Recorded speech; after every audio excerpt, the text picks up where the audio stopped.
That's for sure, Cynthia, with all the uncertainty, the questions and the confusion swirling around the start of this unprecedented 2020 school year.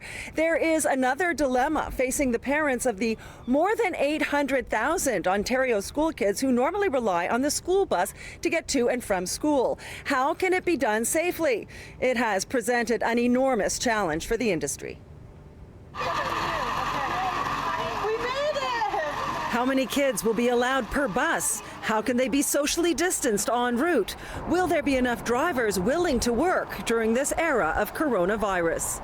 This is the thing that we're not going to know until we get really, really close to the date. All of these things have added up to a level of uncertainty that we've never seen before.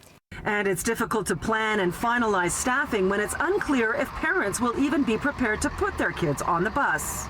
Well, we're not sure what we're going to do, if we're going to even let them go to school. We're not sure if they're going to go on the buses or we're going to drive them or they're going to take their bikes or what they're going to do. I'm not exactly sure.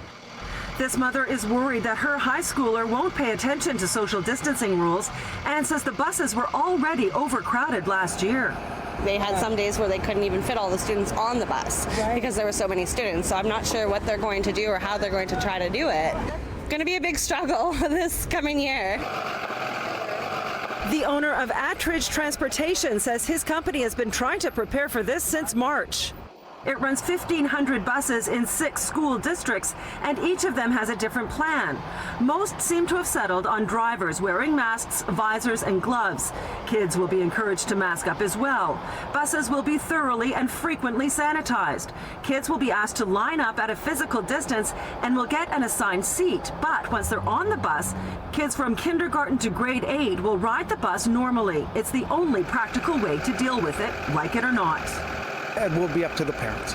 You know, if you want to keep your child off the bus, then drive them to school, walk them to school, whatever you choose. I think the option is open. You know, if you want to take it, take it. If you don't, don't.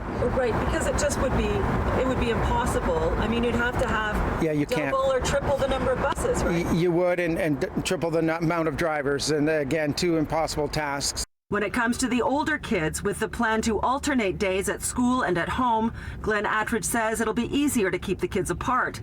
And as far as keeping a full complement of drivers, this year may be more difficult than ever.